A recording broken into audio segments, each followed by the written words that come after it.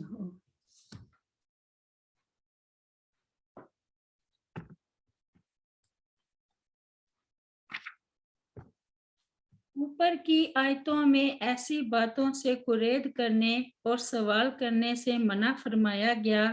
جو لوگوں پر لازم نہیں کی گئی۔ اب اس آیت میں ایسے کام اپنے اوپر لازم کر لینے سے منع فرمایا گیا ہے جو اللہ تعالیٰ کی طرف سے لازم نہیں ہے۔ یہ ان جانوروں کی قسمیں ہیں جو اہل عرب اپنے بتوں کی نظر کر دیا کرتے تھے، حالانکہ اللہ تعالیٰ نے ان جانوروں کو اس طرح مشروع نہیں کیا ہے کیونکہ اس نے تو نظر و نیاز صرف اپنے لیے خاص کر رکھی ہے۔ بتوں کے لیے یہ نظر و نیاز کے طریقے مشرکوں نے ایجاد کیے ہیں۔ سعید بن مسیب رضی اللہ عنہ بیان کرتے ہیں کہ بحیرہ اس جانور کو کہتے ہیں جس کے دودھ کو بتوں کے لیے وقف کر دیا جاتا تھا اور کوئی آدمی اس کا دودھ نہیں دوہتا تھا،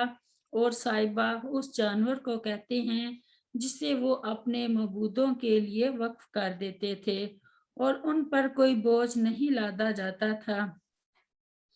فرماتے ہیں سیدنا ابو ہریرہ رضی اللہ عنہ بیان کرتے ہیں کہ رسول کریم صلی اللہ علیہ وسلم نے فرمایا، میں نے عمرو بن عامر خزائی کو دیکھا کہ وہ اپنی انتڑیوں کو جہنم میں گھسیٹ رہا تھا۔ یہ پہلا وہ شخص تھا جس نے جانوروں کو صائبہ بنانے کی رسم کی داغ بیل ڈالی تھی، اور وسیلہ اس جوان اونٹنی کو کہتے ہیں جو پہلی اور دوسری بار مادہ کو جنم دیتی۔ اگر اس نے پہلی اور دوسری بار مادہ ہی کو جنم دیا ہوتا اور اس درمیان کوئی نر نہ پیدا ہوتا تو وہ لوگ اسے بتوں کے نام پر وقف کر دیتے تھے۔ ہم اس سانڈ اونٹ کو کہتے تھے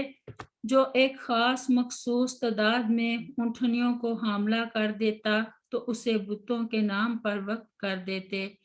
اس پر کوئی بوجھ نہ لاتے اور اسے حامی کے نام سے موسوم کر دیتے تھے۔ غیر اللہ کے نام پر جانور چھوڑنے کا یہ سلسلہ اب بھی کفار کے علاوہ نام نہاد مسلمانوں میں جاری ہے۔ مثلاً پیروں کی گائے جہاں چاہیں پھریں، انہیں کوئی کچھ نہیں کہتا۔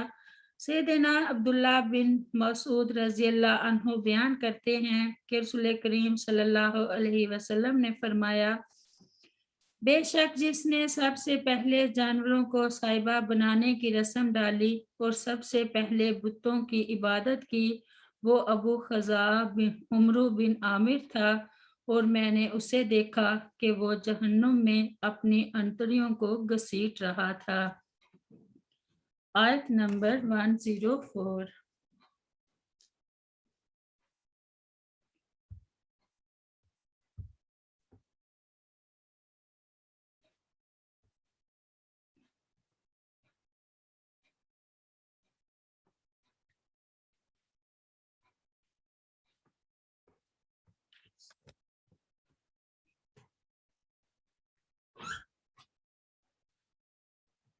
وَإِذَا اور جب قِیلَ لَهُمْ کہا جاتا ہے ان سے، تعالوا تم آؤ، اِلیٰ ما اس چیز کی طرف جو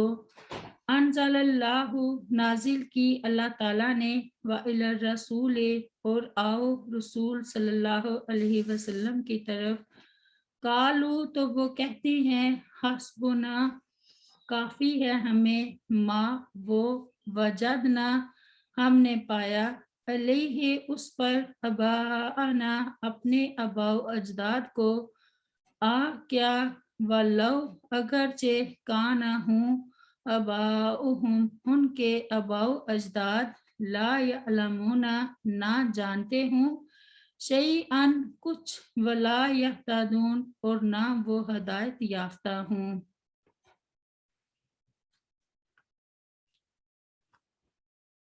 جو مشرکین مختلف شرکیہ اعمال میں مبتلا تھے، ان سے جب کہا جاتا کہ تم لوگ اپنے باپ دادا کی تقلید چھوڑ دو جنہوں نے اللہ تعالیٰ کے بارے میں افترا پردازی سے کام لیا تھا، اور اللہ تعالیٰ اور اس کے رسول جو کہتے ہیں اس پر عمل کرو، تو وہ فوراً بول اٹھتے کہ ہم تو اپنے باپ دادا ہی کی تقلید کریں گے۔ اس کا جواب اللہ تعالیٰ نے دیا کہ کیا باپ دادا کی تقلید ان کے لیے کافی ہوگی، چاہے ان کے وہ باپ دادا حق کو جانتے اور پہچانتے نہ ہوں۔ اس آیت میں اگرچہ عرب کے مشرکین کی بات ہو رہی ہے، مگر لفظ عام ہے جن میں ان تمام لوگوں کی مذمت کی جا رہی ہے جو حق بات پر غور و فکر کرنے اور اسے مان لینے کی بجائے اپنے باپ دادا کے رسم و رواج یا مذہبی پیشواؤں کی تقلید کر رہے ہیں۔ اللہ تعالیٰ نے بہت سی آیات میں ایسے لوگوں کی مذمت کی ہے۔ ارشاد باری تعالیٰ ہے، وَإِذَا قِيلَ لَهُمُ اتَّبِعُوا مَا أَنزَلَ اللَّهُ قَالُوا بَلْ نَتَّبِعُ مَا أَلْفَيْنَا عَلَيْهِ آبَاءَنَا أَوَلَوْ كَانَ آبَاؤُهُمْ لَا يَعْقِلُونَ شَيْئًا وَلَا يَهْتَدُونَ سورۃ البقرہ میں، اور جب ان سے کہا جاتا ہے اس کی پیروی کرو جو اللہ تعالیٰ نے نازل کیا ہے، تو کہتے ہیں ہم تو اس کی پیروی کریں گے جس پر ہم نے اپنے باپ دادا کو پایا ہے۔ کیا اگرچہ ان کے باپ دادا نہ کچھ سمجھتے ہوں اور نہ ہدایت پاتے ہوں۔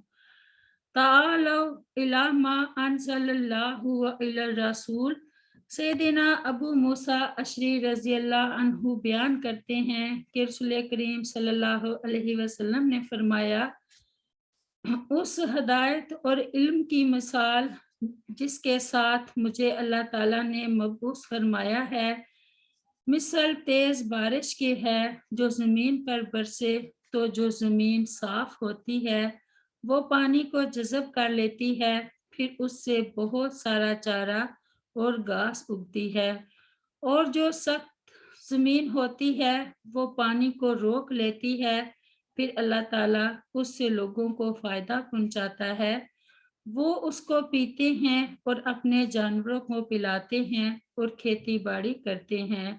اور کچھ بارش زمین کے دوسرے حصے کو پہنچی کہ جو بالکل چٹیل میدان ہے، نہ پانی کو روکتا ہے اور نہ سبزہ اگاتا ہے، بس یہی مثال ہے اس شخص کی جو اللہ تعالیٰ کے دین کی سمجھ حاصل کرے اور جس چیز کے ساتھ مجھے اللہ تعالیٰ نے مبعوث فرمایا ہے وہ چیز اسے فائدہ دے اور وہ اس کو پڑھے اور پڑھائے، اور مثال ہے اس شخص کی جس نے اس کی طرف سر تک نہ اٹھایا اور اللہ تعالیٰ کی اس ہدایت کو جس کے ساتھ میں بھیجا گیا ہوں قبول نہ کیا۔ رب اغفر لی ولوالدی ولمن دخل بیتی مؤمنا وللمؤمنین والمؤمنات سبحان ربک رب العزت عما یصفون وسلام علی المرسلین والحمد للہ رب العالمین۔ السلام علیکم ورحمۃ اللہ وبرکاتہ۔